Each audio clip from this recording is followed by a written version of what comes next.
ಭರ್ತಿಯತ್ತ ತಲುಪಿದ ಕೆಆರ್ಎಸ್ ಜಲಾಶಯ. ಕೆಆರ್ಎಸ್ ಜಲಾಶಯದಿಂದ ನದಿಗೆ ನೀರು ಬಿಡುಗಡೆ. ಕ್ರಸ್ಟ್ ಗೇಟ್ಗಳಿಗೆ ಪೂಜೆಯನ್ನ ಸಲ್ಲಿಸಿ ನೀರನ್ನ ಬಿಡುಗಡೆ ಮಾಡಲಾಗಿದೆ. 5,000 ಕ್ಯೂಸೆಕ್ ನೀರು ಕಾವೇರಿ ನದಿಗೆ ಬಿಡುಗಡೆ ಮಾಡಿರೋದು. ಹೊರ ಹರಿವಿನ ಪ್ರಮಾಣ ಮತ್ತಷ್ಟು ಏರಿಕೆ ಆಗುವಂತ ಸಾಧ್ಯತೆ ಇದೆ. ನದಿ ಪಾತ್ರದ ಜನರು ಎಚ್ಚರಿಕೆ ವಹಿಸುವಂತೆ ಜಿಲ್ಲಾಡಳಿತ ಸೂಚನೆಯನ್ನ ನೀಡ್ತಾ ಇದೆ. ಕಾವೇರಿ ನೀರಾವರಿ ನಿಗಮದಿಂದ ಎಚ್ಚರಿಕೆಯ ಸಂದೇಶವನ್ನು ನೀಡಲಾಗಿದೆ. ನದಿ ದಂಡೆಯ ಆಸ್ತಿ ಪಾಸ್ತಿ ರಕ್ಷಿಸಿಕೊಳ್ಳುವಂತೆ ಇದೇ ಸಂದರ್ಭದಲ್ಲಿ ಮನವಿಯನ್ನು ಕೂಡ ಮಾಡಿಕೊಳ್ಳಲಾಗಿದೆ. ನೀರಿನ ಹರಿವಿನಲ್ಲಿ ಹೆಚ್ಚಳ ಆಗ್ತಾ ಇದೆ. ಹಾಗಾಗಿ ನದಿ ಪಾತ್ರದ ಜನರು ಈ ಸಂದರ್ಭದಲ್ಲಿ ಎಚ್ಚರಿಕೆಯನ್ನು ವಹಿಸಬೇಕಾಗತ್ತೆ.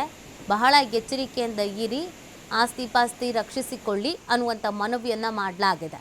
ಹಾಗೆಯೇ ಅಗತ್ಯ ಬಿದ್ದಲ್ಲಿ ಅವರುಗಳನ್ನು ಬೇರೆ ಕಡೆಗೆ ಸ್ಥಳಾಂತರ ಮಾಡುವಂಥ ಕೆಲಸವನ್ನು ಕೂಡ ಮಾಡಲೇಬೇಕಾಗತ್ತೆ. ಕೆಆರ್ಎಸ್ ಜಲಾಶಯದಿಂದ ನದಿಗೆ ನೀರು ಬಿಡುಗಡೆ ಆಗಿರುವಂಥ ಹಿನ್ನೆಲೆಯಲ್ಲಿ ಪೂಜೆ ಸಲ್ಲಿಸಿ ನೀರನ್ನು ಬಿಡುಗಡೆ ಮಾಡಿದ್ದಾರೆ. ಇದರಿಂದ ಹೊರಹರಿವು ಜಾಸ್ತಿ ಆಗಿದೆ. 5,000 ಕ್ಯೂಸೆಕ್ ನೀರು ಕಾವೇರಿ ನದಿಗೆ ಬಿಡುಗಡೆ ಆಗಿರೋದು.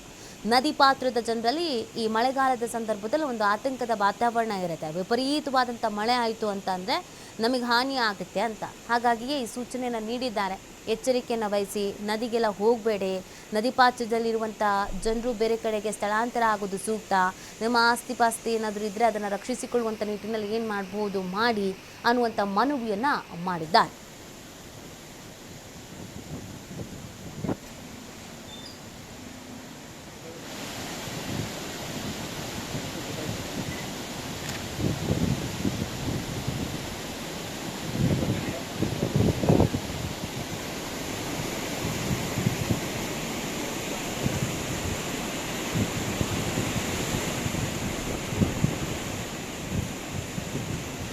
Terpurim.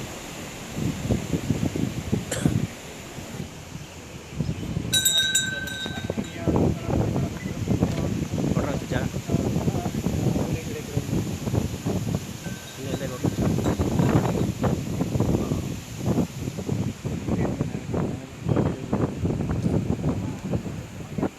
ಐದು 5,000 ಕ್ಯೂಸೆಕ್ ನೀರು ಕಾವೇರಿ ನದಿಗೆ ಹರಿಸಿರೋದು. ಮಂಡ್ಯದಲ್ಲಿ ಭರ್ತಿಯತ್ತ ತಲುಪಿದೆ ಕೆಆರ್ಎಸ್ನ ಜಲಾಶಯ. ಹಾಗಾಗಿ ಪ್ರವಾಹದ ಪರಿಸ್ಥಿತಿ ಕೂಡ ನಿರ್ಮಾಣ ಆಗುವಂಥ ಸಾಧ್ಯತೆಗಳಿರುವಂಥ ಹಿನ್ನೆಲೆಯಲ್ಲಿ ಈಗಾಗಲೇ ಸೂಚನೆಯನ್ನು ನೀಡಿದೆ ಜಿಲ್ಲಾಡಳಿತ.